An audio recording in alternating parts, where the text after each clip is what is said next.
Welcome to Drishti Judiciary. This MCQ series for the Supreme Court Clerk Exam will sharpen your accuracy, strengthen concepts, and help you master the exam pattern. Let's begin. Let's start with previous day's practice question. The question was, under the BNS, when multiple persons are involved in the commission of a crime, what distinguishes the concepts of common intention and common object? A. Common intention involves a premeditated plan, while common object is formed during the commission of the crime. B. Common object is related to offences committed by a group, whereas common intention requires the presence of a shared pre-arranged plan. C. Common object involves a collective mental state, whereas common intention relates to individual motives. D. Common intention applies only to physical acts, while common object applies to verbal agreements. The correct answer is option B. Common object is related to offences committed by a group, whereas common intention requires the presence of a shared pre-arranged plan. Hence, B is the correct option. Let's start today's session.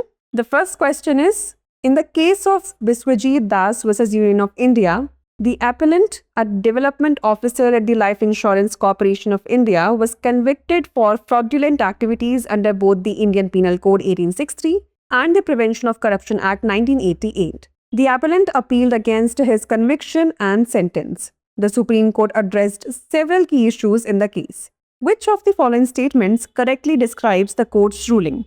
A. The court restricted its review to only those issues mentioned in the limited notice issued for the appeal. B. The court held that the appellant could not be convicted under the Prevention of Corruption Acts, as LICI employees are not considered public servants under the Act. C. The court found that the appellant's conviction under various sections of the IPC was based on strong evidence, including the filling of blank checks for the exact claim amount. D. The court upheld the appellant's sentence without considering the time already served, ruling that the sentence should remain unchanged. The correct answer is option C. The court found that the appellant's conviction under various sections of the IPC was based on strong evidence, including the filling of blank checks for the exact claim amount. Hence, C is the correct option. Next, the term electronic record, A, has been defined separately in an amendment to the Indian Penal Code. B, has been defined in the Information Technology Act 2000 and referred in the Indian Penal Code. C, does not find mention in the Indian Penal Code. Or D, has been defined but is subject to the broader definition under the Information Technology 2000. The correct answer is option B. The term electronic record is defined under Section 2, subsection 1T of the Information Technology Act 2000. This definition specifically refers to data, record, or information that is created, generated, sent, received, or stored in an electronic format. Hence, B is the correct option. Next, if the conditions of bail are breached, then which of the following consequences can occur? Bail of the accused is cancelled, bail bond of the surety is forfeited, bail bond of the accused is forfeited, or all of these. The correct answer is option D. Therefore, all three consequences, that is cancelling the bail of the accused, forfeiting the bail bond of the surety, and forfeiting the bail bond of the accused, can occur when the conditions of bail are breached. Hence, D is the correct option. Next, a prosecutor cannot be appointed by the central government, the state government, chief minister of a state or the prime minister, or specialized agencies such as CBI or Directorate of Enforcement. The correct answer is option C. In India, the appointment of a prosecutor is generally done by the central government or the state government, depending on the jurisdiction and the level of the offence. Hence, the chief minister of state or the prime minister cannot directly appoint a prosecutor. Hence, C is the correct option. Next, the right to acquire, hold, and dispose of property was deleted from the Constitution through the 44th Amendment, 42nd Amendment, 25th Amendment, or 16th Amendment. The correct answer is option A. The right to acquire, hold, and dispose of property was originally a fundamental right under Article 19, Sub-Article 1F of the Indian Constitution. However, this right was deleted by the 44th Amendment Act of 1978. Hence, A is the correct option. Next, which of the following is a valid ground on which the Supreme Court can review its own judgments under Article 137? error apparent on the face of the record, violation of a fundamental right under Part 3rd, demonstrable bias, or lack of meaningful legal representation. The correct answer is option A. Under Article 137 of the Indian Constitution, the Supreme Court has the power to review its own judgments or orders. However, this power of review is not unlimited and is subject to certain conditions. The grounds on which the Supreme Court can review its own decisions include error apparent on the face of the record, which is the most common and valid ground for review. If the court notices a clear mistake or error in its judgment or order, which is evident from the record itself, it can review its decision. This includes obvious clerical errors or factual mistakes that can be easily identified. Hence, A is the correct option.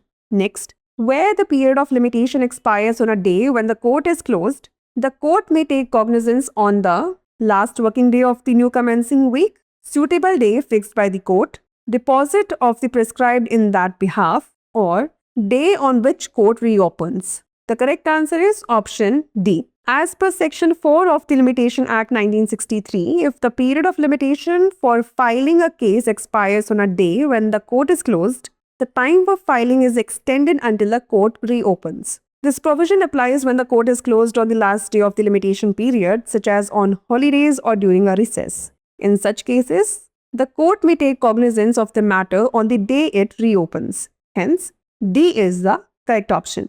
Next, in the case of Subhelal alias Sushil Sahu vs. State of Chhattisgarh, what did the Supreme Court rule regarding the provisions of Section 480 subsection 6 of the Bharatiya Nagarik Suraksha Samhita 2023 in relation to the appellant's bail application? A. The provisions of Section 480 subsection 6 grants an absolute and indefeasible right of bail to the accused.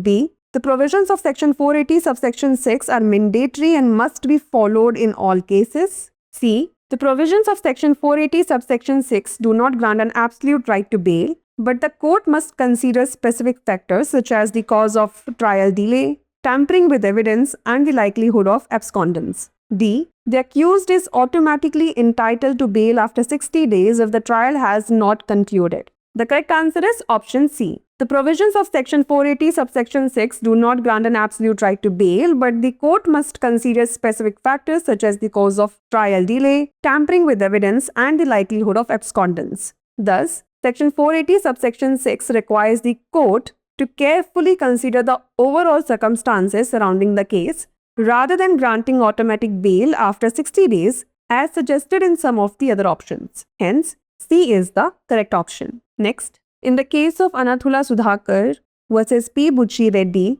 dead by legal representatives and others 2008, what did the Supreme Court rule regarding the scope of a suit for prohibitory injunction related to immovable property? A. A suit for prohibitory injunction can always be filed without needing to address title issues. B. A suit for prohibitory injunction relating to immovable property can only be filed when title issues are not disputed and the plaintiff has lawful possession. C. A suit for prohibitory injunction must always be accompanied by a suit for declaration of title. D. A suit for prohibitory injunction cannot be filed if the plaintiff lacks possession regardless of the title. The correct answer is option B. Thus, the court ruled that injunction suits should not be used as a substitute for resolving title disputes. If there are title issues, the plaintiff must file a comprehensive suit for declaration of title rather than relying solely on an injunction suit. Hence, option B is correct. The last question is, in the case of Wellspin Specialty Solutions Limited vs. ONGC 2021, what did the Supreme Court rule regarding the issue of whether time was of the essence of the contract? A. Time was considered the essence of the contract and liquidated damages could be imposed for delays. B. Time was not the essence of the contract and ONGC's conduct in granting extensions without liquidated damages indicated a waiver of strict time requirements. C. Time was the essence of the contract, but ONGC's conduct in granting extensions liquidated damages had no impact. D. Time was considered the essence of the contract, but the arbitral tribunal decision to award actual damages was not upheld. The correct answer is option B. The Supreme Court ruled that time was not the essence of the contract based on the surrounding circumstances and the conduct of the parties. The ONGC granted several extensions to Remy Metals without enforcing liquidated damages, indicating a waiver of the strict time requirement. The court upheld the arbitral tribunal's finding and ruled the time was not truly essential in this contract. Hence, option B is the correct answer. Now it's time for the practice question. A dash injunction can only be granted by the decree made at the hearing and upon the merits of the suit. The defendant is thereby perpetually enjoined from the assertion of a right or from the commission of an act which could be contrary to the rights of the plaintiff. Your options are perpetual, temporary, both A and B are correct, or none of the above. Send the answer to this question in the comment section. That's all for today's MCQ session. If you found this helpful, don't forget to like, share and subscribe to the Drishti Judiciary YouTube channel. See you in the next session. Keep preparing.